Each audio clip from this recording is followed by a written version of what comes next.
رب اشرح لي صدري ويسر لي امري واحلل عقدة من لساني يفقهوا قولي.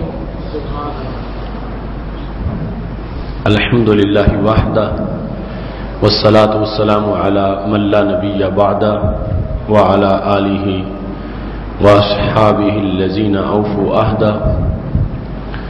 اما بعد فاعوذ بالله من الشیطان الرجیم. بسم الله الرحمن الرحیم. ما كان محمد ابا احد من رجالكم ولكن رسول الله وخاتم النبيين وكان الله بكل شيء عليما. صدق الله العظيم وصدق رسوله النبي الكريم الأمين. ان الله وملائكته يصلون على النبي يا ايها الذين آمنوا صلوا عليه وسلموا تسليما. الصلاة والسلام عليك يا سيدي يا رسول الله وعلى آلك واصحابك يا حبيب الله. مولاي صل وسلم دائما ابدا على حبيبك خير الخلق كلهم منزه عن شريك في محاسنه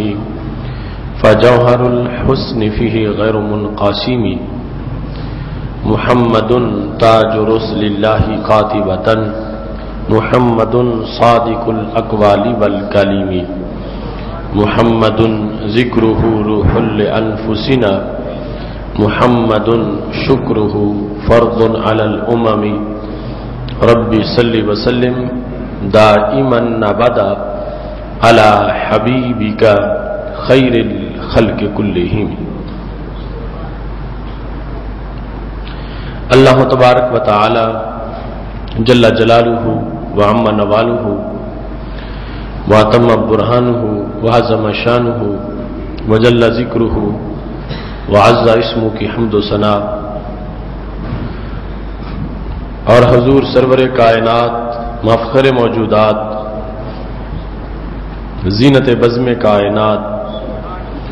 دستگیر جہاں غم گسار زماں سید سربراں حامی بے قسم قائد المرسلین خاتم النبیین احمد مجتبی جناب محمد مصطفیٰ صلی اللہ علیہ وآلہ واصحابہ وبارک وسلم کے دربار گوہر بار میں ہدیہ درود السلام عرض کرنے کے بعد نہایت ہی معزز و محتشم سامعین حضرات، رب ذوالجلال کے فضل اور توفیق سے آج خطبہ جمعۃ المبارک میں ہماری گفتگو کا موضوع ہے حضرت سیدنا صدیق اکبر رضی اللہ تعالی عنہ اور فتنہ ارتداد. میری دعا ہے خالق کائنات جل جلالہ ہمیں حالات حاضرہ میں پیغام صدیق اکبر رضی اللہ تعالی عنہ کو یاد رکھنے اور اسے آگے پہنچانے کی توفیق عطا فرمائے.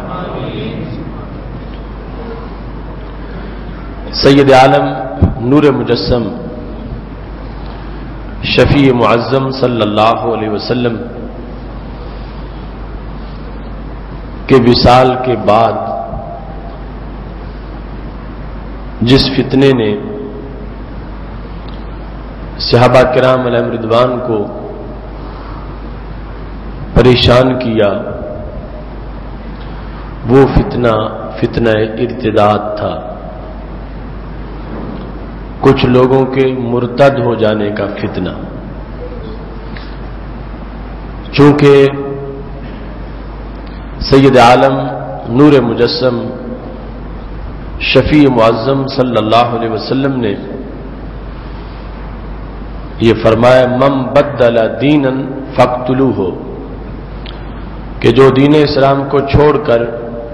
دوسرا دین اختیار کرے وہ مرتد ہے اور وہ واجب القتل ہے.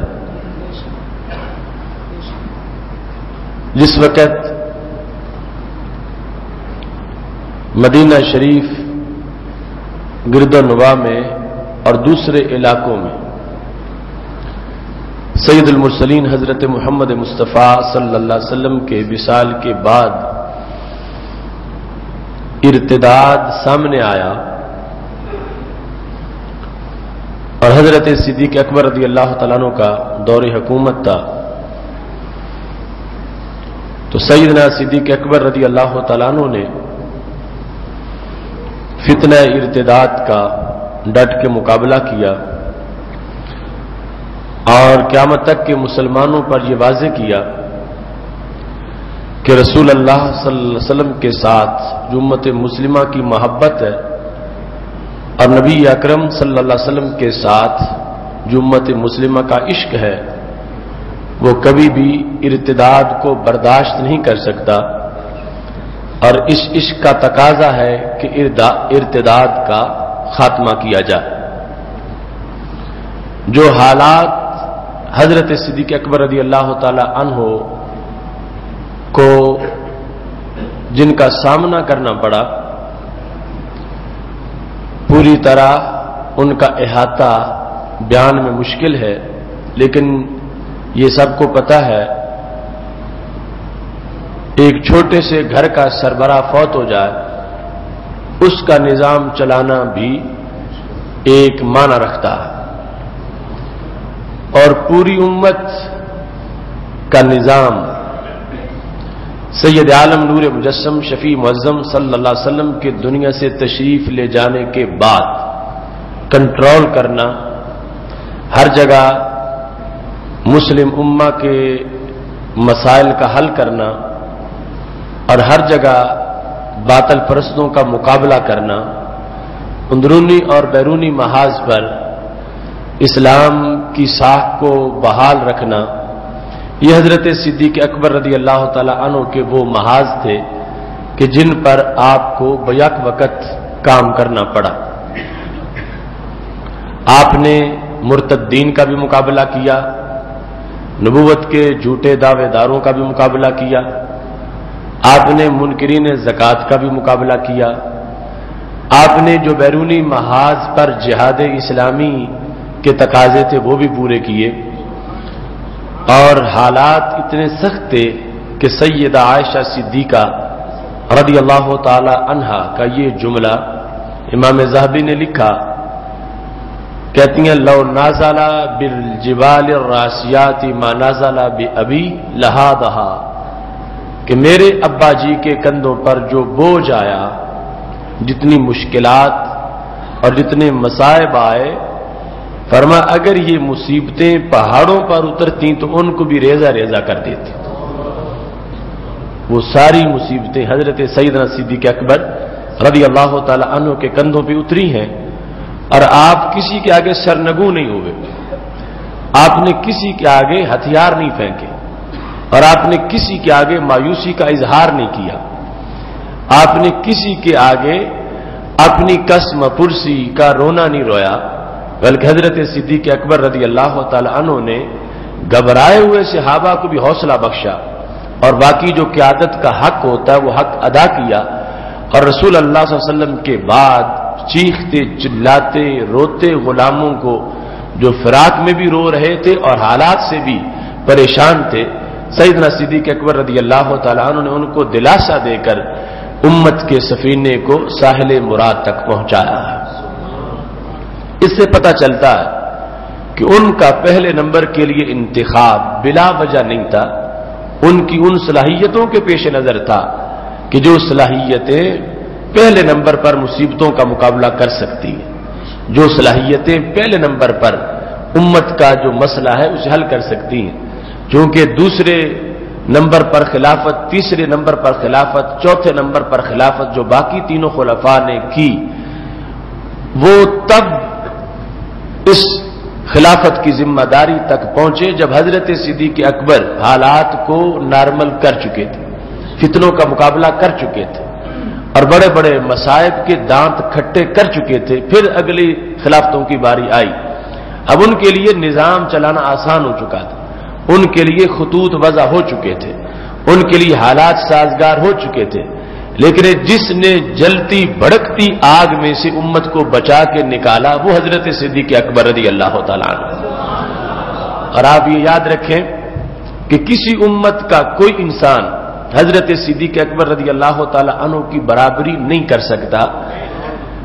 وہ لوگ جو اس وقت اپنے انبیاء علیہ السلام کے خلیفے بنے پہلی امتوں میں، ان کا قد حضرت صدیق اکبر رضی اللہ تعالیٰ عنہ کی برابری اس لیے نہیں کر سکتا کہ جتنے بھی انبیاء کرام علیہ السلام دنیا پہ جلوہ گر ہوئے، ان کی نبوت ایک قوم کے لیے تھی، رسالت ایک قوم کے لیے تھی۔ جس طرح میں بارہا بیان کر چکا ہوں کہ حضرت عبداللہ بن عباس رضی اللہ تعالیٰ عنہ کا یہ قول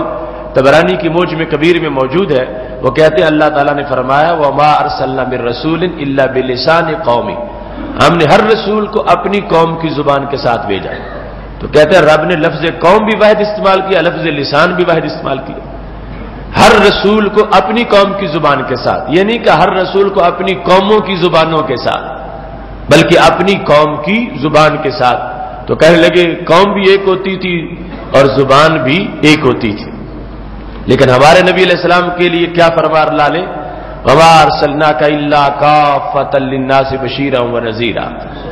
کہ ہم نے آپ کو ساری قوموں کے لیے رسول بنا کے بھیجا۔ تو حضرت صدیق اکبر اس نبوت کے خلیفہ بنے جو نبوت سارے جہانوں کے لیے تھی، جو نبوت اور رسالت ساری کائنات کے لیے تھی، جس کا دائرہ بڑا وسیع تھا، جہاں صرف ایک قوم کی ذمہ داری نہیں تھی، ساری قوموں کی ذمہ داری تھی۔ اس واسطے پہلی امتوں میں بھی کوئی انسان حضرت صدیق اکبر کی برابری نہیں کر سکتا، کیونکہ انہیں اللہ نے ایسی بڑی سیٹ پہ نامزد نہیں کیا جتنی بڑی سیٹ پر حضرت صدیق اکبر کو اللہ نے بٹھایا ہے۔ اس امت میں تو پہلے نمبر پر آ ہی گئے تھے کہ باقی سب کی خلافتیں بعد میں ہیں، سب پر ذمہ داری بعد میں آئی ہے، سب کو ذمہ داری نبھانے کا موقع بعد میں ملا ہے، لیکن بحیثیت خلیفہ جو ذمہ داری فوراً نبی علیہ السلام کے بعد جن پر آئی ہے وہ حضرت صدیق اکبر رضی اللہ تعالیٰ عنہ ہے، اور ان کی اتنی بڑی خلافتیں ہیں کہ تمام امتوں کے جو نبیوں کے خلفاء تھے ان کی خلافت کا دائرہ محدود تھا، ان کی خلافت کی ذمہ داریاں مختصر تھیں، لیکن حضرت صدیق اکبر رضی اللہ تعالیٰ عنہ کیونکہ نبیوں کے نبی اور سید المرسلین حضرت محمد مصطفیٰ صلی اللہ علیہ وسلم کے خلیفہ قرار پائے ہیں، جن کی نبوت ساری کائنات کے لیے اور جن کی رسالت سارے جہانوں کے لیے، اور اس وقت دنیا کے کونے کونے کے لحاظ سے جو ذمہ داریاں تھیں، حضرت صدیق اکبر رضی اللہ تعالیٰ عنہ کو ان ذمہ داریوں کے لحاظ سے جب خلافت ملی ہے تو پتہ چلا اس امت میں بھی پہلے نمبر پر تھے اور باقی ساری امتوں میں بھی پہلے نمبر پر تھے۔ آپ نے جن مصائب کا مقابلہ کیا، سید عائشہ صدیقہ رضی اللہ تعالیٰ عنہ کہتی ہیں اشرأب النفاق بالمدینہ، مدینہ شریف میں منافقت ظاہر ہو گئی، یعنی جو منافق چھپے ہوئے تھے وہ کھل کے سامنے آ گئے۔ وارتدت العرب، اور عرب مرتد ہو گئے، یعنی بہت سے قبیلے مرتد اور منافق گٹھ جوڑ جب سامنے آ گیا تو پھر کیا ہوا؟ فرماتی ہیں واللہ مختلفوا فی مسئلۃ مختلفوا فی نکتۃ الا طار ابی بحظها من الاسلام، کہ جب اتنی ذمہ داری تھی، اتنے فتنے تھے، اتنے مسائل تھے، حضرت عائشہ صدیقہ رضی اللہ تعالیٰ عنہ کہتے خدا کی قسم ہے کہ کسی ایک نکتے میں بھی اسلامی سلطنت میں کہیں اختلاف ہوا ہے، فرمایا الا طار ابی بحظها من الاسلام، میرے ابا جی نے سستی نہیں ہونے دی، غفلت نہیں ہونے دی، فرمایا یوں لگا پیدل چل کے یا سواری پہ نہیں پہنچے، اڑ کے وہاں پہنچ گئے ہیں۔ الا طار ابی، طارا یہ تیرو کہتے اڑنے کو، طار ابی بحظها من الاسلام، اگر نقطے میں بھی لوگوں کا اختلاف ہوا ہے اس اختلاف کو دور کرنے کے لیے میرے ابا جی وہاں پہنچے ہیں، اور اس طرح ملت اسلامیہ میں جو آگ لگ گئی تھی اس آگ کو بجھایا ہے۔ منکرین زکوٰۃ کا مقابلہ، مرتدین کا مقابلہ، اور جو جھوٹے مدعیان تھے ان کا مقابلہ، ہر فورم پر، ہر محاذ پر حضرت صدیق اکبر رضی اللہ تعالیٰ عنہ نے مقابلہ کیا، اور فتنہ ارتداد کا صرف مقابلہ ہی نہیں کیا بلکہ مقابلہ کرنے کا قیامت تک کے لیے طریقہ بھی بتایا، اور اس طریقے کے لحاظ سے آپ امت کے مرشد اور رہنما بھی قرار پائے کہ اس انداز میں آپ نے فتنے کی سرکوبی کی ہے کہ حضرت صدیق اکبر رضی اللہ تعالی عنہ کا وہ جہاد جو آپ نے مسیلمہ کذاب کے مقابلے میں کیا، اس میں جو صحابہ شہید ہوئے، مسیلمہ کذاب کے 40,000 جھوٹے امتی بنے ہوئے تھے، 40,000 حواری تھے، اور ادھر صحابہ کرام علیہم رضوان نے تو مل کے مجموعی طور پر سارے فتنوں کے مقابلے میں جانا تھا۔ مالک بن نویرہ کا بھی مقابلہ کرنا تھا، طلحہ اسدی کا بھی مقابلہ کرنا تھا، شام کے محاذ پر جا کر وہ اس سلطنت میں توحید کا پیغام بھی پہنچانا تھا، مانین و منکرین زکات کا مقابلہ کرنا تھا۔ تو چند ہزار تھے مسیلمہ کذاب کے مقابلے میں، اور وہ چند ہزار اتنی وفا کے ساتھ لڑے، اتنی محنت کے ساتھ، مشقت کے ساتھ، کہ دنیا حیران رہ گئی کہ حضرت برا بن مالک رضی اللہ تعالی عنہ نے کہا تھا، جس وقت مسیلمہ کذاب کے ساتھی شکست کھا کے قلعے میں داخل ہو گئے اور اندر سارا ان کا بندوبست تھا، صحابہ باہر تھے، اور وہ اس طرح اپنے آپ کو بچانا چاہتے تھے، تو برا بن مالک نے کہا کہ مجھے تم ڈھال میں بٹھاؤ اور ڈھال کو نیزوں پہ بلند کرو اور مجھے قلعے کی دیوار سے اندر پھینک دو، تو میں اکیلا جا کے دروازہ قلعے کا کھول دوں۔ حضرت برا بن مالک کو یوں پھینکا گیا، کتنا حوصلہ تھا اس شیر دل انسان کا، ہزاروں دشمنوں کے اندر کود گئے اور تلواریں دائیں بائیں چلاتے چلاتے قلعے کے دروازے تک پہنچ گئے اور قلعے کا دروازہ کھول دیا، اور یوں لشکر اسلام قلعے کے اندر داخل ہو گیا، اور مسیلمہ کذاب کے ساتھیوں کو بھی قتل کیا گیا اور مسیلمہ کذاب کا بھی سر اتارا گیا۔ یہ جو جنگ یمامہ تاریخ میں مشہور ہے مسیلمہ کذاب کے خلاف، حضرت صدیق اکبر رضی اللہ تعالیٰ عنہ کے زمانے میں اس جنگ میں جہاں پہلے حضرت اکرمہ تھے اور پھر حضرت خالد بن ولید بھی مدد کو پہنچے، اس کے مجموعی شہداء کو اگر اکٹھا کیا جائے، مجموعی شہداء کی تعداد دیکھی جائے، تو تمام غزوات نبی علیہ الصلوۃ والسلام کے شہید ایک طرف اور جنگ یمامہ کے شہید ایک طرف، یعنی اتنی بھاری قیمت ادا کرنا پڑی صحابہ کو ختم نبوت کے لیے۔ پہلے سارے شہیدوں کی اتنی تعداد نہیں جتنی اکیلی یہ جنگ یمامہ کے شہیدوں کی تعداد ہے، کہ جہاں صحابہ کرام علیہم رضوان صرف اس لیے مسیلمہ سے ٹکرا گئے کہ ہمارے نبی علیہ السلام کے بعد کوئی نبی نہیں ہو سکتا، اور اگر کوئی کہے کہ میں ہوں تو حضرت صدیق اکبر نے کہا کہ عاشق کا وظیفہ یہ ہے کہ اس کا سر اتارے گا پھر وہ عاشق قرار پا سکتا۔ لہذا صحابہ کرام علیہم رضوان نے جنگ کی، ثابت بن قیس بن شماس جیسے لوگ، سالم بن ابی حذیفہ جیسے لوگ گڑے کھود کے اپنے لیے جنگ لڑتے رہے، شہید ہو گئے، لیکن یہ ثابت کیا صحابہ کرام علیہم رضوان نے کہ فتنہ ارتداد کے مقابلے کے لیے جتنی بڑی قربانی دینی پڑی وہ قربانی دیں گے، اور مرتدین کا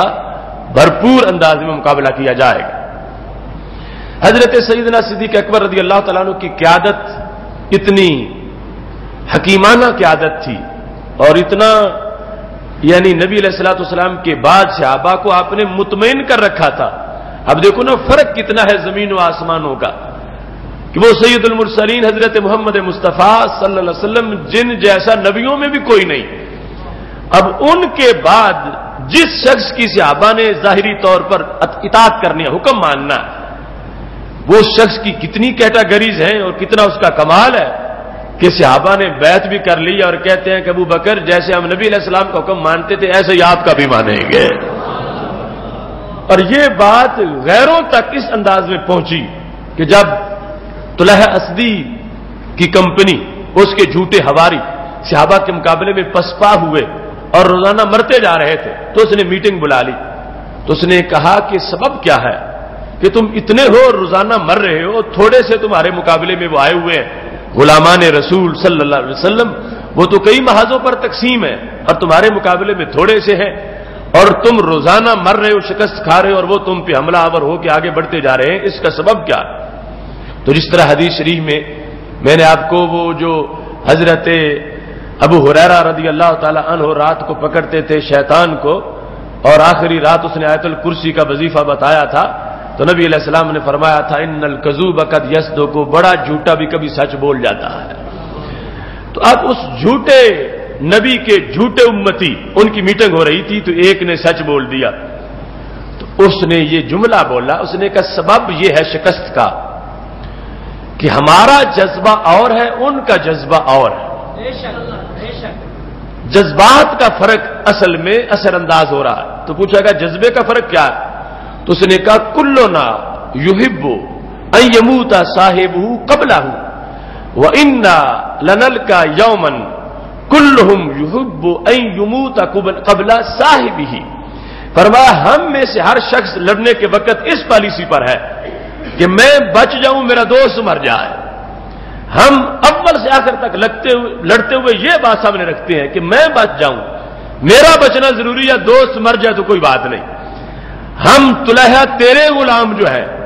لڑائی میں ہمارا یہ اندرونی نظریہ ہے، ہر ایک چاہتا ہے میں بچوں، دوسرا مرتا ہے تو مر جائے۔ تو کہنے لگے جن سے ہم لڑ رہے ہیں ان کا نظریہ کیا ہے؟ کلہم یحب ان یموت قبل صاحبہ، ان میں سے ہر ایک کا نظریہ یہ ہے دوست بچ جائے میں شہید ہو جاؤں۔ ہر ایک ان میں سے پہلے نمبر پہ مرنا چاہتا، ان میں سے ہر ایک بندہ اپنے آپ کو نہیں بچاتا، اپنے دوست کو بچانے کی کوشش کرتا ہے، کہتا ہے میرا پہلے نمبر لگنا چاہیے۔ یہ وہ جذبہ ہے کہ جس کی بنیاد پر ہم پیچھے جا رہے ہیں اور وہ ہم پہ قابو پاتے جا رہے ہیں اور ان کو فتح ملتی جا رہی ہے۔ تو پتہ چلا یہ ہے حق پرستی کی علامت جو جھوٹوں میں کبھی نہیں ہو سکتی، جو صرف سچوں میں ہو سکتی ہے۔ تو سیدنا صدیق اکبر رضی اللہ تعالیٰ عنہ کی قیادت کا لوہا ماننا پڑے گا کہ جن کی قیادت میں بھی اتنا جذبہ تھا صحابہ میں کہ یہ فرق نہیں آیا کہ جب نبی علیہ السلام سامنے تھے پھر تو یہ جذبہ ہوتا کہ ہم پہلے شہید ہو جائیں اور سرکار چلے جائیں تو پھر کمی آ جاتی، کیا وہ آپ تو موجود نہیں ہے اور دوسرے نمبر پر پھر قیادت آ گئی ہے۔ اب پہلے کی طرح سے فرق آ جاتا، کمزوری آ جاتی، اپنی جانیں بچانا شروع کر دیتے صحابہ، تو پھر ثابت ہو جاتا معاذ اللہ کہ قیادت میں کوئی کمزوری ہے۔ لیکن حضرت صدیق اکبر رضی اللہ تعالیٰ عنہ کی قیادت کتنی کامل قیادت ہے کہ اس قیادت میں بھی ایک طرف سچے نبی کا غلام قیادت کر رہا ہے اور دوسری طرف جھوٹا نبی خود قیادت کر رہا ہے، اور جھوٹے نبی کے حواریوں کو یہ کہنا پڑ گیا کہ اگرچہ سچے نبی دنیا سے تشریف لے گئے ہیں مگر وہ اس انداز میں روضہ پاک سے بھی حوصلے بڑھا رہے ہیں کہ ان کے ماننے والے اب بھی اس انداز سے لڑتے ہیں، ان کو جان کی کوئی پرواہ نہیں ہے، جان وارنا کوئی کام ہی نہیں ان کے سامنے۔ ہر ایک چاہتا ہے دوست کی شہادت بعد میں ہونی چاہیے، میری شہادت پہلی ہونی چاہیے۔ یہ جو جذبہ حضرت صدیق اکبر رضی اللہ تعالیٰ عنہ کی قیادت میں بھی صحابہ میں موجود تھا، یہ دلالت کرتا ہے کہ قیادت نے حق ادا کر دیا۔ نبی علیہ الصلوۃ والسلام کے بعد امت کو متحد رکھنے میں، امت کے جذبے سلامت رکھنے میں اور امت کو مشن پر لگائے رکھنے میں حضرت صدیق اکبر رضی اللہ تعالیٰ عنہ نے جو سرکار دو عالم صلی اللہ علیہ وسلم کی امیدوں پہ پورا اتر کے دکھایا ہے، یہ ہے ان کی اولین حیثیت کا درجہ کہ رب ذوالجلال نے بڑے کام کے لیے منتخب کیا تھا تو صلاحیتیں بھی بڑی عطا فرمائی تھیں۔ اب ارتداد کا مقابلہ کرتے وقت حضرت صدیق اکبر رضی اللہ تعالی عنہ نے جو لاہ عمل اختیار کیا اس میں یہ ہے کہ ضروریات دین میں سے اگر کسی ایک چیز کا کوئی منکر ہو جائے گا اس کا اسلام نہیں ہے، اور اگر کوئی بندہ انکار کرتا ہے اور پھر ڈر کے مارے کہتا ہے میں اسلام پر ہوں اور پھر مکر جاتا ہے تو اس کے اسلام کا کوئی اعتبار نہیں کیا جائے۔ مالک بن نویرہ کے خلاف جب حضرت خالد بن ولید جہاد کر رہے تھے تو اسے جب للکارا وہ سامنے آ گیا تو اس کو کہا جو کچھ تیرے دل میں ہے تو بیان کر دے، کیونکہ اس نے کلمہ پڑھا تھا، پہلے صحابی بنا تھا۔ اب جس وقت آمنا سامنا اس نے کہا نماز ضرور پڑھوں گا مگر زکات نہیں دوں گا، تو آپ نے فرمایا جو زکات کا منکر ہے وہ نماز کا بھی منکر ہے۔ دین میں سے ایک چیز کا بھی جب انکار ہو جائے گا سارا دین نہیں رہے گا۔ اب بات ہوتی رہی، آپ نے حضرت خالد نے کہا ابو قتادہ کو اس کا سر اتار دو، یہ اسلام سے منحرف ہو چکا۔ تو مالک بن نویرہ نے کہا انا علی الاسلام، میں تو مسلمان ہوں۔ جس وقت کوئی شخص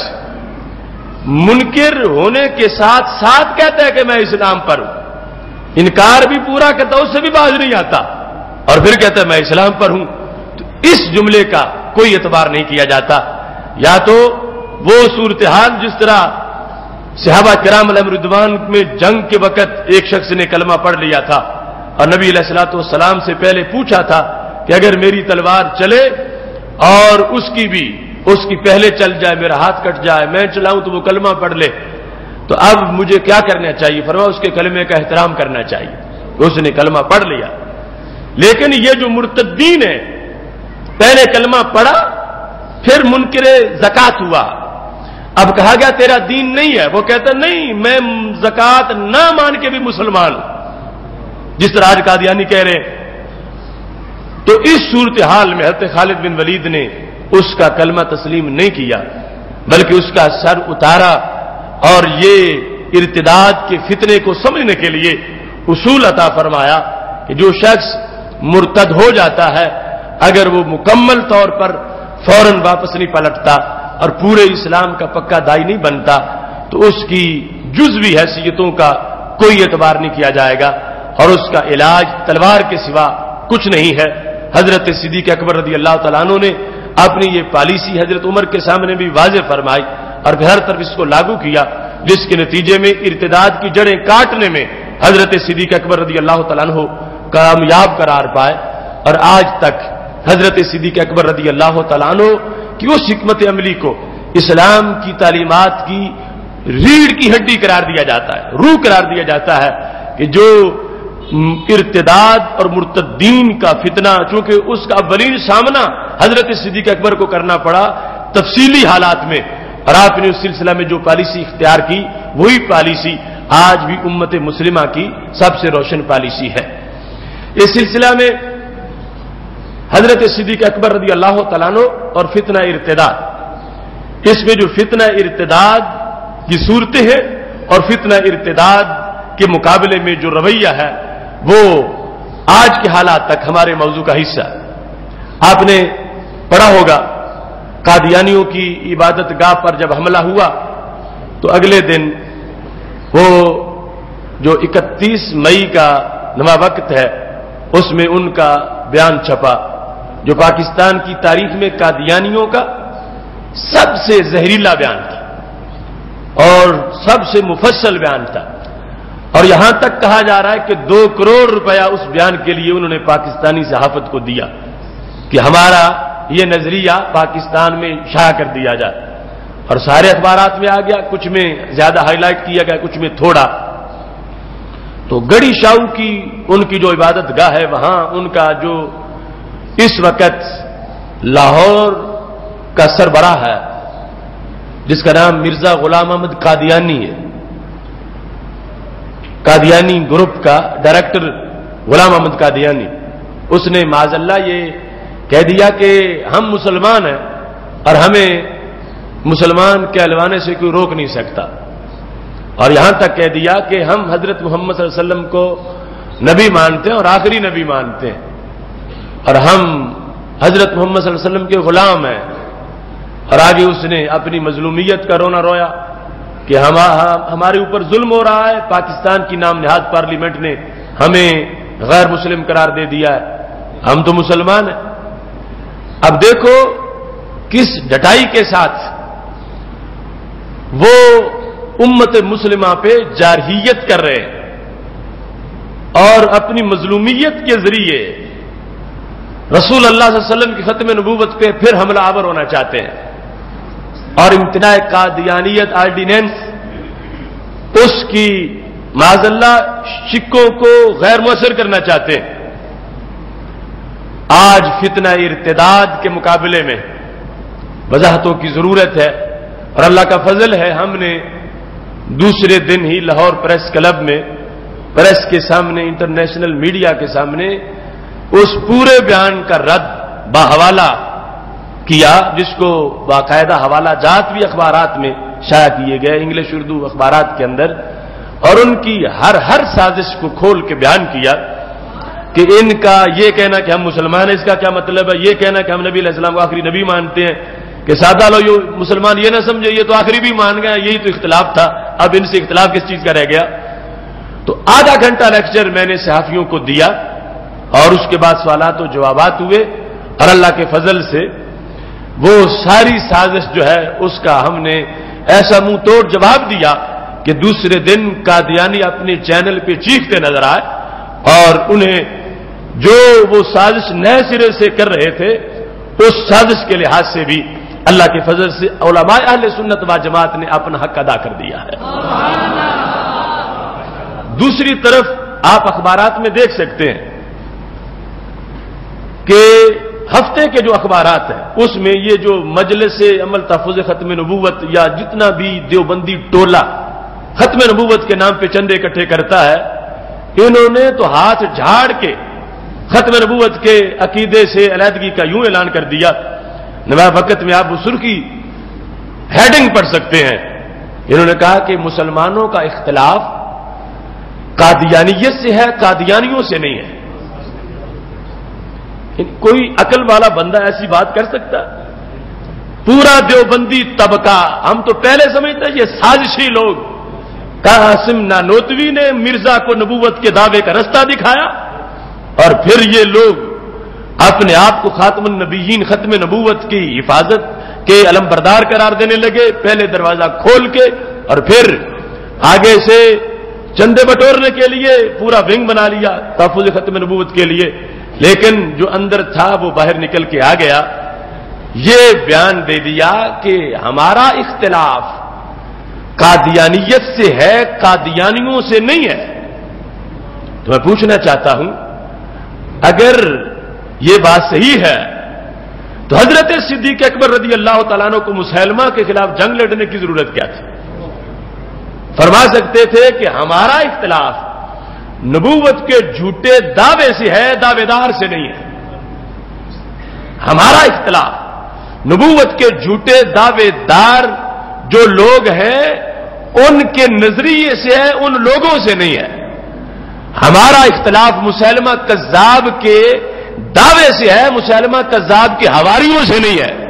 تو جنگ یمامہ ہی نہ ہوتی۔ دیکھو نا، یہ تو ہر بندہ یہ سمجھتا ہے، اور یہ ہمارے پورے عربی ادب کا اصول کا حصہ علم کلام میں بھی ہے، علم تفسیر میں بھی ہے کہ جب مشتقی کا کسی پہ حمل ہوتا ہے تو مبدا اشتقاق اس کا سبب ہوتا ہے۔ کس طرح کہ آپ جس وقت کہیں کہ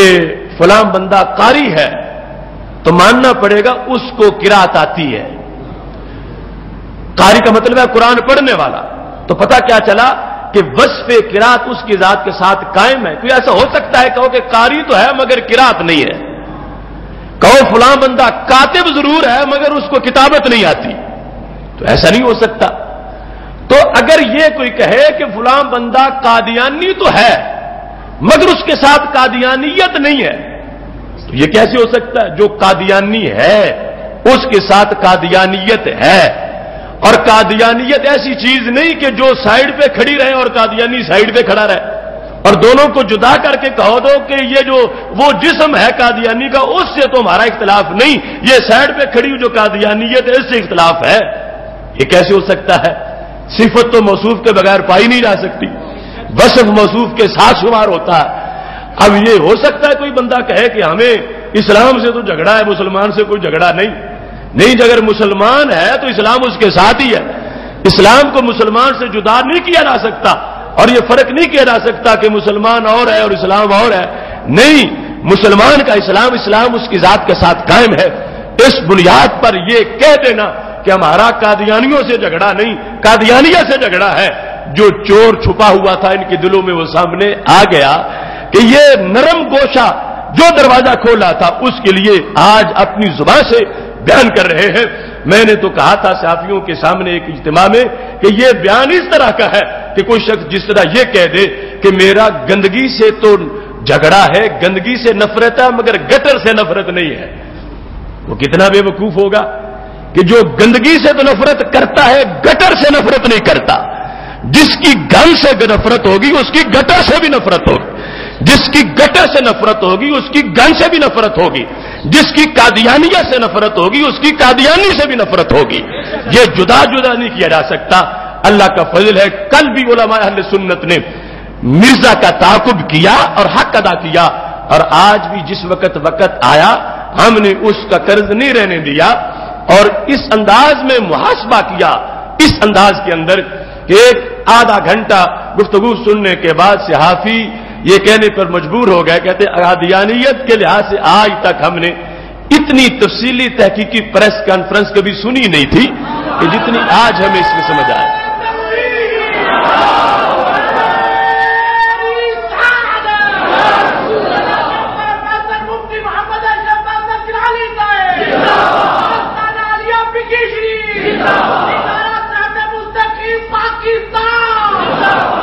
لیکن اس میں اگرچہ ہماری آواز کو دبانے کے لیے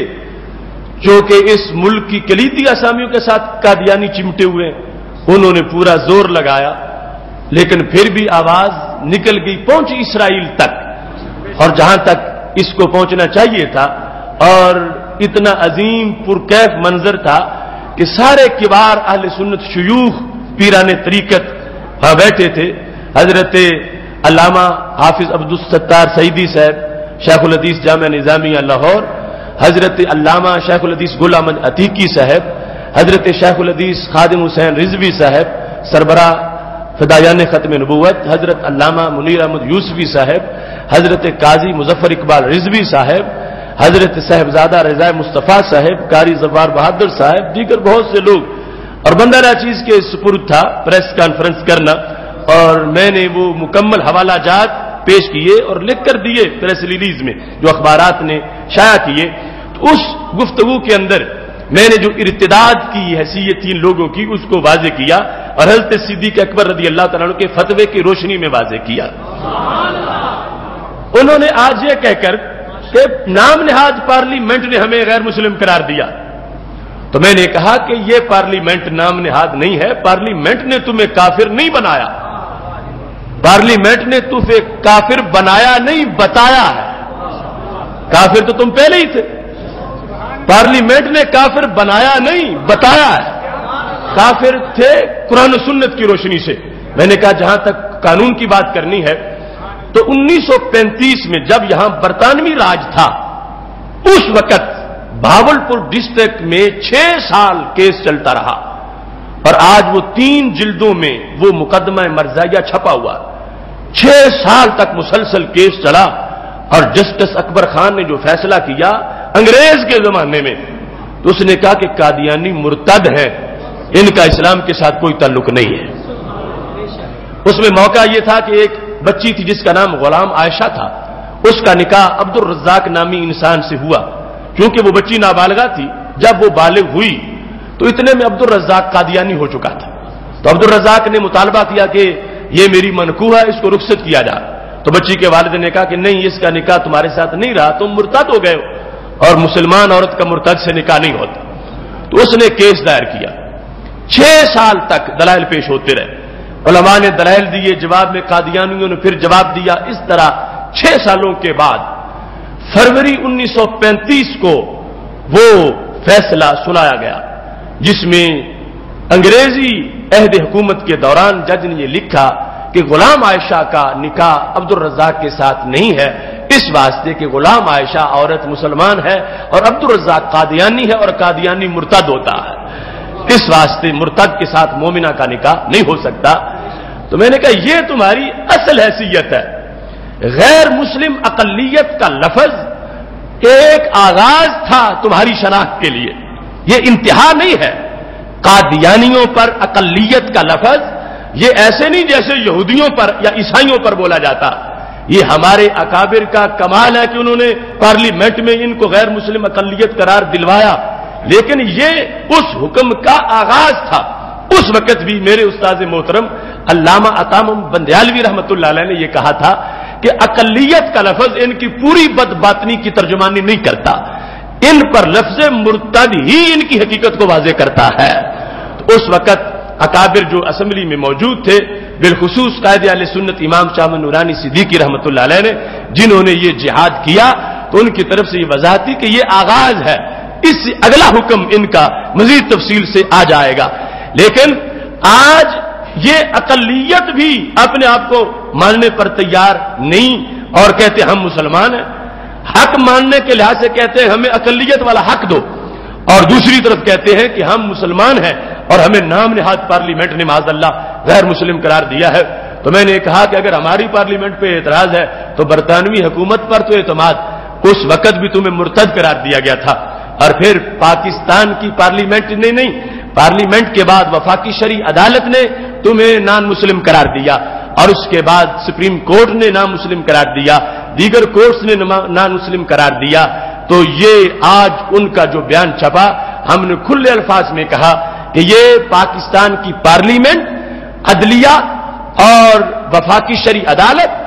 اور آئین پاکستان کی کھلا توہین ہے،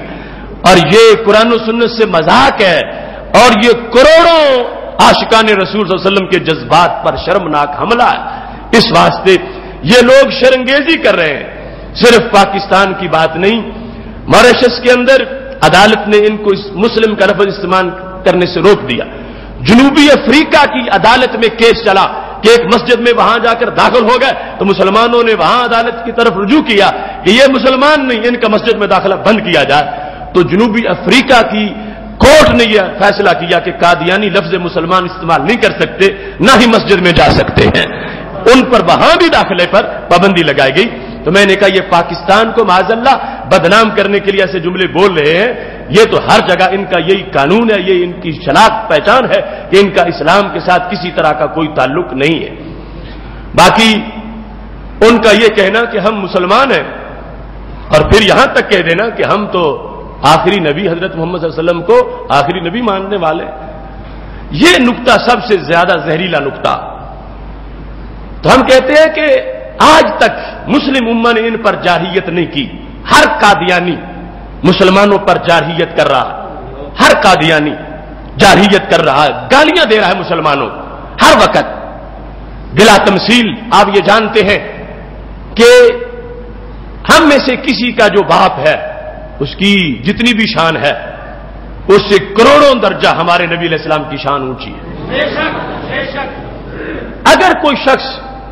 جس کا باپ فوت ہو چکا ہے اس کو کوئی کہے کہ وہ تیرا باپ جو فوت ہوا تھا وہ میری شکل میں سامنے آ گیا،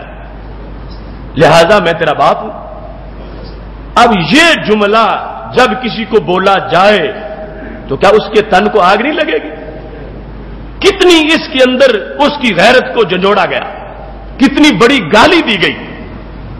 کہ تیرا باپ جو فوت ہوا تھا وہ میری شکل میں پھر زندہ ہو گیا، لہذا مجھے اپنا باپ سمجھ، میں تیرا باپ ہوں. تو میں نے صحافیوں کو یہ مثال دے کر بتایا کہ یہ باپ کی عزت چھوٹی سی ہے، کروڑوں باپ قربان کیے جاتے ہیں نبی علیہ السلام کی شان پہ. تو قادیانیوں کا کیا عقیدہ ہے؟ معاذ اللہ دافع البلا کے اندر مرزا نے یہ لکھا، میں نے وہ اصل کتابیں ان کو دکھائیں کہ خدا وہ خدا ہے جس نے قادیان میں اپنا رسول بھیجا. معاذ اللہ. پھر مرزا کے بیٹے بشیر محمود نے کلمۃ الفصل کے اندر اس بات کی وضاحت کی 2 مقامات پر. اس نے کہا کہ حضرت محمد صلی اللہ علیہ وسلم دنیا سے فوت ہو کے چلے گئے تھے اور دوبارہ ان کو رب نے مرزا قادیانی کی شکل میں زندہ کر دیا. معاذ اللہ. اب دیکھو کہ قادیانی سازش کتنی گہری ہے. اس نے آگے یہ وضاحت کی کہ لوگ ہم سے کہتے ہیں، اور یہ ہمارا مطالبہ بھی تھا کہ جب تم ہم سے جدا ہو گئے ہو، جھوٹے نبی کو تم نے مان لیا، تو پھر ہم سے چمٹے ہوئے کیوں ہو؟ کیوں ہماری اصطلاحات ہم سے چھینتے ہو؟ یہ ہے وجہ جو سمجھنا چاہیے کہ سازش ان کی طرف سے، ظلم ان کی طرف سے. جب جدا ہو گئے تو اپنا کلمہ بنائے، اپنی کتاب بنائے. ہم سے جدا ہو گئے، کیوں ہماری مسجد کا نام استعمال کرنا چاہتے ہیں؟ کیوں ہمارا کلمہ استعمال کرنا چاہتے ہیں؟ کیوں ہماری شرعی اصطلاحات استعمال کرنا چاہتے ہیں؟ دیکھو بہائیا فرقہ ہے، کبھی ان سے جنگ کی نوبت آئی نہیں آئی. کیوں؟ انہوں نے اپنا کلمہ علیحدہ بنا لیا. نہ وہ ہمارے قرآن کے دعوے دار ہیں، نہ ہمارے کلمے کے دعوے دار ہیں، نہ ہماری مسجد کے دعوے دار ہیں. وہ جدا ہو گئے. عیسائی، یہودی، ان جیسی اقلیت قادیانیوں کو کوئی نہ سمجھے. آج کے نام نہاد کالم نگار یہ سمجھ نہیں پا رہے ہیں اور کہتے ہیں اقلیتوں کے حقوق ہوتے ہیں تو قادیانیوں کے بھی حقوق ہوتے ہیں. میں یہ بتانا چاہتا ہوں عیسائی، یہودی، سکھ اقلیت اور انداز کی ہے، اس واسطے کہ وہ ہم سے ہمارا کلمہ تو نہیں چھینتے، وہ ہمارے کلمے کو تو دعوے دار نہیں ہے، وہ ہمارے نبی علیہ السلام کی ذات تو ہم سے نہیں چھین رہے۔ یہ بدبخت تو مرزے کو مان کے کہہ رہے ہیں کہ تمہارے نبی نے ہمارے نبی کی صورت اختیار کر لی ہے۔ ان کو کون اقلیت کا حق دے گا؟ جو سید المرسلین حضرت محمد مصطفیٰ صلی اللہ علیہ وسلم کے بارے میں یہ بکواس کرے کہ وہ مرزا کی شکل میں دنیا میں آئے ہیں، اور اس نے کلمۃ الفصل میں یہ لکھا ہمیں علیحدہ کلمے کی کوئی ضرورت نہیں، کیوں؟ کہتا ہے لا الہ الا اللہ محمد الرسول اللہ، یہ ہمارا کلمہ ہے۔ اب دیکھو کہ ہم سے ہمارا کلمہ چھیننے کی سازش میں ہے، اور عام انسان پڑھے گا دیکھو یہ ہمارے لوگ اچھے ہیں کہ قادیانیوں کو یہ ہمارے والا بھی کلمہ نہیں پڑھنے دیتے، تو ان کا مطلب کیا ہے اس کلمے میں؟ جب وہ پڑھتے ہیں لا الہ الا اللہ محمد الرسول اللہ یہ پڑھنا چاہتے ہیں تو وہ مرزے کی رسالت کا اعلان کر رہے ہوتے ہیں، کیونکہ وہ یہ بات ظاہر کر چکے ہیں کہ مرزے کی شکل میں دوبارہ حضرت محمد مصطفیٰ صلی اللہ علیہ وسلم دنیا میں آئے ہیں، لہذا جس وقت وہ کہتے ہیں محمد الرسول اللہ تو مطلب کیا ہے؟ وہ مرزا جس کی شکل میں درمیان پھر نبی علیہ السلام دنیا میں آئے، تو یہ کلمۃ الفصل کے اندر مرزے کے بیٹے نے یہ وضاحت کر دی۔ ہم تب نیا کلمہ بناتے کہ نبی علیہ السلام اگر مرزے کی شکل میں نہ آتے کسی اور شکل میں آتے تو پھر ہم نیا کلمہ بنا لیتے، کیونکہ مرزے کی شکل میں ہی آئے ہیں، لہذا یہ جو کلمہ مسلمان پڑھتے ہیں یہ کلمہ ان کا نہیں، یہ کلمہ ہمارا ہے معاذ اللہ۔ اس سے بڑھ کر ٹریڈ مارک ہوتا ہے کمپنی کا، وہ کوئی دین ایمان نہیں، لیکن اپنا ٹریڈ مارک کوئی دوسرے کو استعمال نہیں کرنے دیتا، اور یہ کوئی قرآن و سنت کے لحاظ سے نہیں، عقلاً آج دنیا کے قانون کے لحاظ سے بھی ہے کہ ایک کمپنی کا ٹریڈ مارک دوسرا استعمال نہیں کر سکتا، اور کروڑوں ٹریڈ مارک نیچے ہیں، کلمہ اسلام اوپر ہے۔ تو ہم اپنی مسجد کا نام انہیں کیوں استعمال کرنے دیں؟ اپنے کلمہ کے لفظ ان کو کیوں استعمال کرنے دیں؟ یہ کہہ کے یہ لوگ معاذ اللہ کہ حضرت محمد صلی اللہ علیہ وسلم آخری نبی ہیں، تو کیا بتا رہے ہیں کہ حضرت محمد مصطفیٰ صلی اللہ علیہ وسلم جب دوبارہ مرزا کی شکل میں آ گئے یہ آخری نبی۔ اتنا سازشی ذہن ہے ان کا، اور اس قدر سازش کے ساتھ مسلمانوں پر حملہ کر رہے ہیں، جارحیت کر رہے ہیں۔ انسان یہ نہیں برداشت کرتا اسے کہا جائے کہ تیرا باپ فلاں کی شکل میں سامنے آ گیا ہے، یہاں تو سرکار کی بات ہو رہی ہے۔ اور پھر یہ مرزا کے سامنے ایک کتاب پیش کیا گیا تھا، یہ گجرات کے ساتھ گولے کی جگہ ہے، یہاں کا وہ اکمل تھا بدنام زمانے کا، اس نے ایک پوری نعت لکھی معاذ اللہ اپنے طور پر، وہ جھوٹ کا پلندہ تھا، وہ نظم نعت نہیں تھی، اس کے اندر اس نے یہ شعر لکھے کہ جس میں اس نے کہا تھا کہ حضرت محمد صلی اللہ علیہ وسلم دنیا میں پھر جلوہ گر ہو گئے ہیں اور پہلی شان سے بڑھ کے شان میں آ گئے ہیں، جس نے آج ان کو دیکھنا ہو وہ قادیان میں غلام احمد کو جا کے دیکھ لے۔ یہ 5 اکتوبر 1905 کے اخبار کے اندر یہ چھپے، اور یہ ان کا جو اخبار بدر ہے قادیانیوں کا، یہ بھی میں نے ان کے سامنے پیش کیا صحافیوں کے سامنے، اور اس کا جس پہ مرزا نے داد دی تھی کہ تم نے بڑے اچھے شعر لکھے میرے بارے میں۔ اب اس سے بڑھ کر اور کا ظلم ہو سکتا ہے؟ اتنا ظلم ہم پہ عیسائی نہیں کر سکتا، اتنا یہودی نہیں کر سکتا، وہ جتنے بھی جھوٹے ہیں وہ ہمارے نبی علیہ السلام کو ہم سے کھینچ کے اپنی طرف لے جانے کی کوشش کریں، نہیں، ہمارا کلمہ ہم سے چھینے، ہمارے شاعر مذہبی ہم سے چھینے، نہ سکھ ایسا کرتا ہے، نہ یہودی ایسا کرتا ہے، نہ ہندو ایسا کرتا ہے، نہ عیسائی ایسا کرتا ہے، نہ بھائی ایسا کرتا ہے، یہ قادیانی مرتد ہے کہ جو اتنا بڑا ظلم کر رہا ہے۔ اس واسطے حضرت صدیق اکبر رضی اللہ تعالی عنہ کے عہد حکومت میں جو مالک بن نویرہ کا لفظ تھا انا علی الاسلام، میں اسلام پر ہوں، اور میں نہیں، تو چونکہ منکر زکات ہے تیرے اسلام کا کوئی اعتبار نہیں ہے، لہذا آج کا یہ قادیانی طبقہ جو کچھ بھی کہتا رہے ان کا تو A to Z سب کو جھوٹ ہی جھوٹ ہے، کسی لحاظ سے ان کا یہ بیان کہ ہم مسلمان ہیں اس کو قبول نہیں کیا جائے گا، اور یہ قرآن و سنت کے ساتھ ایک مذاق ہے، اور توبہ کرنی چاہیے ان لوگوں کو جنہوں نے اس بیان کو اپریشیٹ کیا یا اسے کوئی تاثر قبول کیا، یہ مرتد ہیں، واجب القتل ہے، اور ان کا شریعت مطہرہ اور دین و ایمان کے ساتھ کسی طرح کا کوئی تعلق نہیں ہے۔ اس واسطے قادیانیت اور اقلیت ان دونوں باتوں میں بڑا فرق ہے۔ من وجہ نان مسلم ہونے کے لحاظ سے ان پر یہ لفظ بولا گیا، مگر قادیانیت کو اقلیت کے ساتھ مکمل طور پر اٹیچ کر کے انہیں چھٹی دے دینا کہ عبادت گاہوں میں جو چاہے کرتے پھریں، ایسا نہیں ہو سکتا۔ ان کی عبادت گاہیں وہ عبادت گاہیں نہیں، وہ کلب ہے، گیٹ ٹوگیدر وہاں ہوتے ہیں، اور کسی طرح کا چونکہ اساس ہی ساری غلط ہے، خراب ہے، اس بنیاد پر دیکھ لو حضرت عمر رضی اللہ تعالیٰ عنہ نے ایک یہودی کو کیوں نکال دیا اپنے ملک سے؟ فرمایا تیرے بچے کیوں یہودی ہیں؟ ثابت ہوا کہ تو نے بچوں کو یہودیت کی تبلیغ کی ہے اور تو نے ہمارے ملک میں رہ کر اپنے بچوں کو یہودی بنایا، اس واسطے عمر تجھے اپنے ملک میں نہیں رہنے دے گا۔ وہاں تو وہ جو اقلیتیں ہیں ان پر بھی لازم ہے کہ زندگی گزارے، اپنے نظریات نہ پھیلائیں، اور یہ تو ان سے حد درجہ باغی ہے اور جا رہے ہیں، اس واسطے انہیں مذہبی طور پر کوئی اجازت نہیں دی جا سکتی کہ یہ اپنا کفر لوگوں میں پھیلاتے رہے،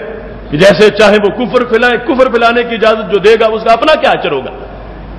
اس واسطے ہمارے ارباب اقتدار کو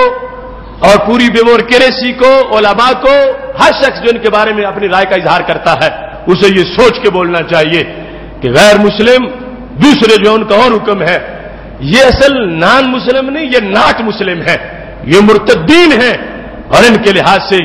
کوئی ان کی ایسی اجازت یا نرم پہلو یا نرم گوشہ رکھنا یہ حضرت صدیق اکبر رضی اللہ تعالیٰ عنہ کے پیغام کی خلاف ورزی ہے جو انہوں نے مرتدین کے حیثیت سے اپنی طرف سے اس امت کو اپنے فتاوی عطا فرمائے۔ اس بیان میں جو کچھ کہا گیا تھا اس میں یہ بات بھی بڑی قابل غور ہے کہ یہ لوگ ہمیں معاذ اللہ اقلیت قرار دلوانے کے درپے ہیں۔ خدا گنجے کو ناخن نہ دے، ابھی وہ صورتحال نہیں بنی اور نہ بنے، اللہ کرے، لیکن التذکرہ کے اندر قادیانی نے یہ لکھا ہے، مرزا غلام محمد قادیانی جو بڑا شیطان تھا، آج ایک چھوٹا اس نام کا شیطان ہے لاہور میں اس بڑے کی اب بات کر رہا ہوں، تذکرہ میں اس نے یہ لکھا ہے کہ مجھے رب نے فرمایا ہے کہ جس شخص تک تیرا پیغام پہنچا اور وہ قادیانی نہ بنا تو وہ جہنمی ہے معاذ اللہ۔ جس شخص تک تیرا پیغام پہنچا اور اس نے تیرا کلمہ نہ پڑھا، کہتا وہ خدا اور رسول کا نافرمان ہے۔ جس شخص نے، اور دوسری کتاب جو اس کی آئینہ اسلام، اس کے اندر اس نے کہا کہ جو میرا کلمہ نہ پڑھے وہ کنجریوں کی اولاد۔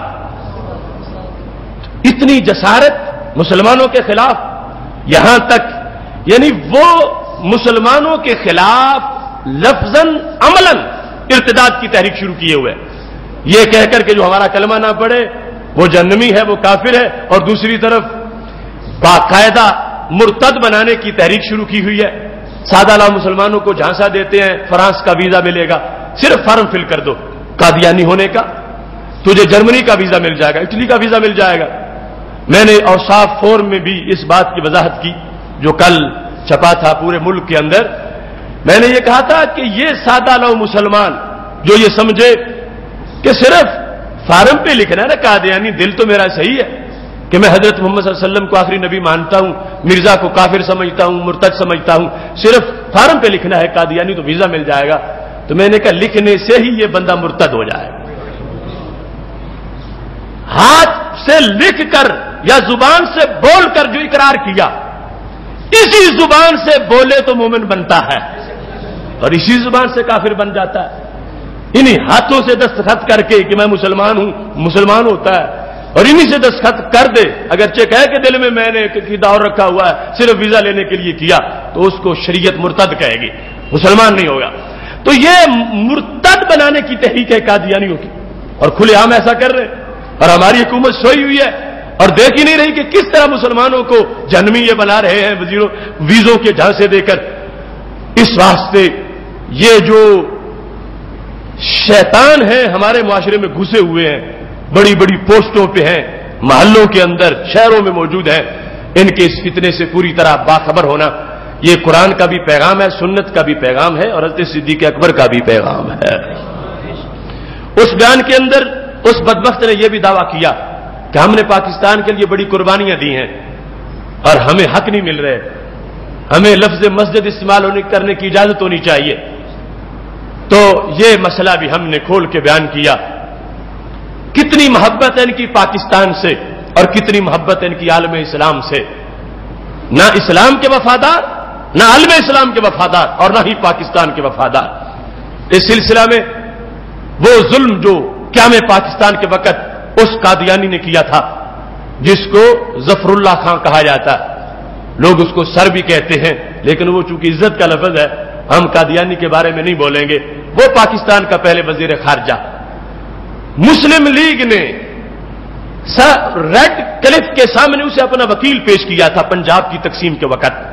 اور وکیل نے کورٹ میں مسئلے کی تنقید پیش کرنی ہوتی ہے جس پر پھر آگے دلائل دیے جاتے ہیں. تو تنقید پیش کرنے میں اس نے پاکستان کی پیٹھ میں چھرا گھونپ دیا، کیونکہ ان کی سازش تھی کہ ہم نے قادیاں کا علاقہ پاکستان سے باہر رکھنا ہے تاکہ اسے بین الاقوامی سازشوں کا مرکز بنایا جائے. تو تنقید بیان کرتے وقت اس نے یہ لفظ بول دیے کہ boundary line between Muslim majority areas and non Muslim majority areas. Boundary line between Muslim majority areas and non Muslim majority areas, کہ وہ حد جو اس آبادی کے اور اس آبادی کے درمیان ہے کہ جہاں پر مسلمان اکثریتی آبادی ہے یا غیر مسلم اکثریتی آبادی ہے، یہ شمار کرنا تھا. تو اس نے دو خیانتیں کی. پہلی خیانت یہ تھی کہ موضوع یہ تھا کہ boundary line between Muslim areas and Hindu areas, مسلم اور ہندو کا مقابلہ تھا، مسلم اور نان مسلم کا مقابلہ نہیں تھا. ہندوؤں کے لحاظ سے تقسیم ہو رہی تھی کہ کہاں ہندو زیادہ ہیں کہاں مسلمان زیادہ. تو جب اس نے یہ لفظ بول دیا نان مسلم، تو اب دوسری طرف کاؤنٹ کر لیے گا سکھوں کو ہندوؤں کے ساتھ، کاؤنٹ کر لیا گا عیسائیوں کو، کاؤنٹ کر لیا گا قادیانیوں کو. تو اس طرح وہ ہندو کا لفظ اس نے حذف کر کے جو نان مسلم کا بولا، تو اس سے ایک خیانت کی. اور دوسری یہ تھی کہ ایریا کی جگہ لفظ ڈسٹرکٹ کا تھا کہ boundary line between Hindu Muslim majority districts and non Muslim majority Hindu majority districts. ضلع ضلع کی بات ہو رہی تھی، علاقے علاقے کی بات نہیں ہو رہی کہ کون سا ضلع ہے کہ جس میں مسلمانوں کی اکثریت آبادی ہے، کون سا ضلع جس میں ہندوؤں کی اکثریت آبادی ہے. تو جب اس نے ضلع کا لفظ کاٹا اور ایریا کا لفظ بولا، تو اب ضلع کے طور پر شمار کیا جاتا تو گرداسپور مسلم آبادی کی اکثریت کا ضلع تھا تو پھر پورا ضلع آتا. لیکن اس نے لفظ ایریا کا استعمال کیا تو وہ پاکستان کی سرحد جو جلندر تک تھی، جس میں جلندر اور گرداسپور یہ سارا علاقہ پاکستان کا تھا اور قادیان بھی اس کے اندر تھا گرداسپور میں. تو اس نے دو خیانتیں کر کے وہ پھیلی ہوئی پاکستان کی سرحد ریڈ کلف کے سامنے ساز باز کر کے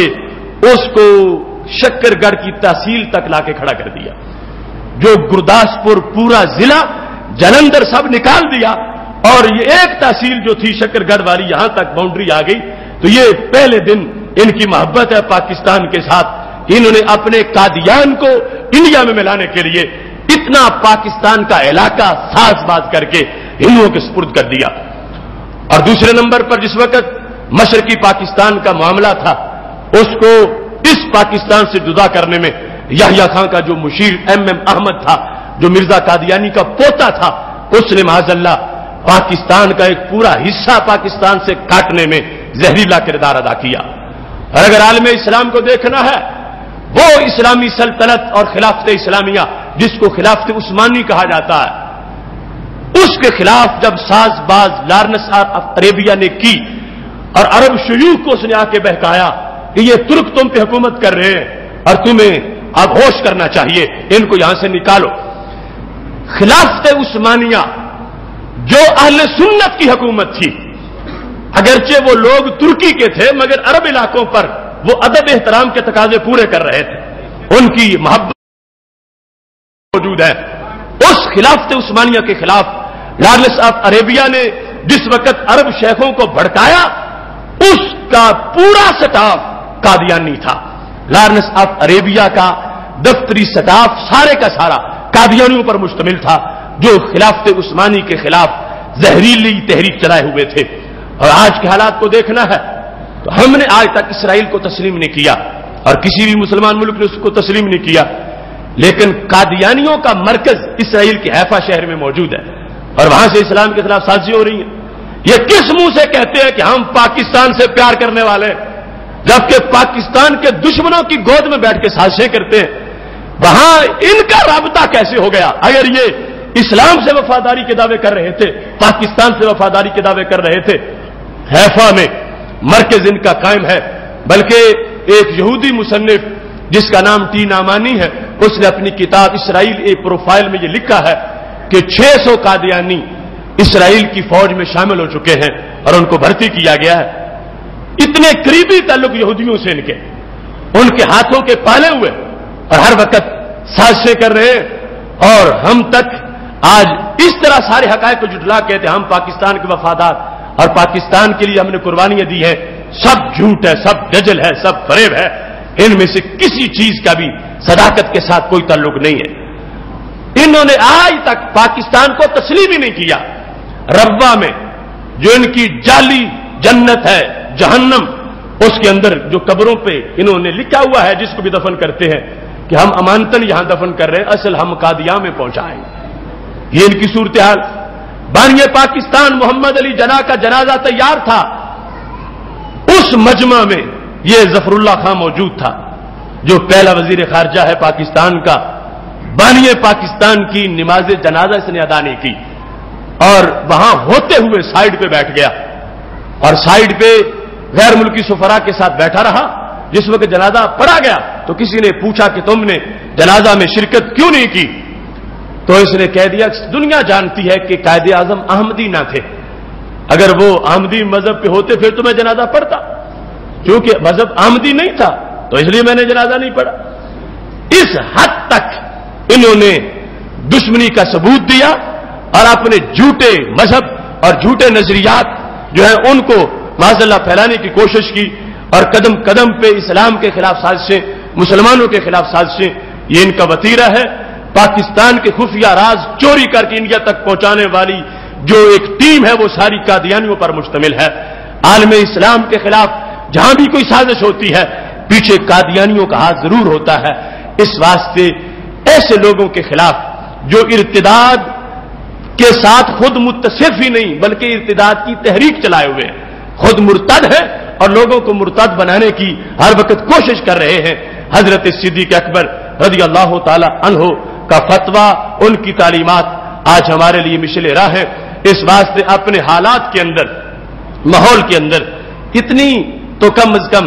پہچان پیدا کرو، امتیاز پیدا کرو کہ ایسے لوگ جو ہیں ان کے ساتھ کسی فنکشن میں شریک نہ ہو، ایسے لوگوں کے گھر میں آنا جانا، شادی بیاہ کی تقریبات میں شرکت کرنا، ایسے لوگوں کے ساتھ دکھ سکھ میں شریک ہونا،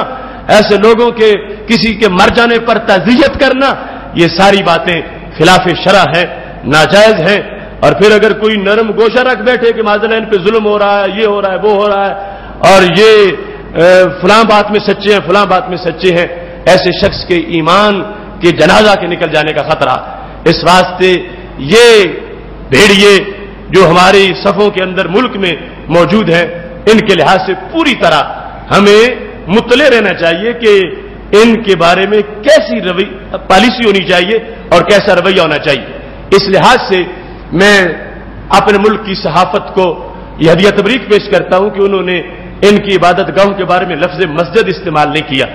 اور اس پر انہوں نے پابندی کی ہے۔ اور یہ بھی ہے کہ مختلف سیاسی پارٹیوں کے لوگ بھی کچھ محتاط رہے ہیں کہ انہوں نے ان کے گھر جا کر تعزیت نہیں کی۔ ہم نے تو پریس کلب میں یہاں تک لفظ بولے تھے جس کو وقت اخبار میں ذکر کیا گیا، ہم نے کہا کہ ہم پاکستان میں امن کے خواہاں ہیں مگر ہم کسی قادیانی کے مرنے کی مذمت نہیں کریں گے، ہمیں مرتد کے مر جانے پر کوئی افسوس نہیں ہے۔ یہ جملہ وقت اخبار میں لکھا گیا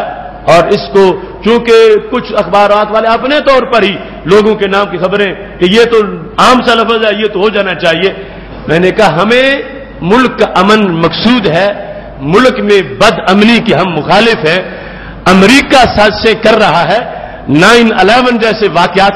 کی کڑی ملتی ہے لیکن ہم کسی مرتد کے مر جانے پر نہ افسوس کریں گے اور نہ ہی مذمت کریں گے، اس واسطے کہ ہمارا دین ہمیں اس چیز کی اجازت نہیں دیتا۔ محتشم سامعین حضرات، آج جس حالات میں ہمیں جینا پڑ رہا ہے، اتنا فتنہ ہے۔ میرے محبوب علیہ السلام نے فرمایا تھا اس وقت، جو کچھ وقت کی بات تھی، مجھے تمہارے گھروں پہ صحابہ فتنے اترتے یوں نظر آ رہے ہیں جیسے بارش کے قطرے نظر آتے ہیں۔ اب تو زمانہ بہت آگے گزر گیا، ہمارے پاس چونکہ پورے ملک سے بیرون ملک لوگ جہاں آگ لگتی ہے رابطہ کرتے ہیں، تو دل دماغ ایسے غم کرب اور غصے سے بھرا ہوا۔ یہ راولپنڈی میں یکے بعد دیگرے دو واقعات، ایک وہاں پر رسالہ چھپتا ہے واہ کاریگر، اس میں ٹائٹل پر تصویریں دی گئیں اور مضمون جو تھے ان کے نیچے، ہیڈنگ کے نیچے اسی طرح کی تصویر دی گئی۔ ایک مضمون رسول اللہ صلی اللہ علیہ وسلم کی ولادت کے بارے میں چھپا اور آپ کی ولادت کا ہیڈنگ دے کر نیچے بچے کی جنم کے وقت کی تصویر دی گئی معذل۔ دوسرا فوجی فاؤنڈیشن کے سکول میں میرا وہ فتویٰ پرسوں پہنچ گیا وہاں پر، جو اس کے واجب القتل ہونے کا فتویٰ ہے، اس میں کتاب چھاپی ہے جس کے اندر معذلہ ایک بھالو کی تصویر بنا کر اس پر لکھا گیا وہ ہے جو زبان بولنا برداشت نہیں کر سکتا۔ وہ مغرب کے خاکے تو اپنی جگہ رہ گئے، ہمارے ملک کے اندر اتنی زیادہ گمراہی آ گئی ہے، اتنے زیادہ فتنے۔ اس سے پہلے لاہور کا ایک سکول ہے، قربان آگہی کتاب میں اس نے اس طرح کی بدبختی کی تھی، ہم نے اس وقت تقریباً 35 صفحے کا فتویٰ اس کے بارے میں لکھا تھا۔ ابھی یہ سازشوں کے جو سلسلے ہیں، اپنے آپ کو بچانا ان خطرات سے، اپنے ایمان کو محفوظ رکھنا اور ایسے لوگوں کی جو جہالتیں ہیں ان پر متنبع رہنا اور پھر اپنا کردار ادا کرنا، یہ بہت سے قرض ہیں کہ جن کے نیچے ہم دب چکے ہیں۔ ابھی کل کی بات ہے جس وقت امریکہ نے ایک بس چلا دی جس پر یہ لکھا ہے لیو اسلام، اسلام چھوڑ دو۔ پہلے فرانس میں یہ چاکنگ کروائے گی مسجدوں کے بغیر، اسلام گو ٹو ہوم، اسلام اپنے گھر چلا جا، گو بیک واپس چلا جا، لیو اسلام۔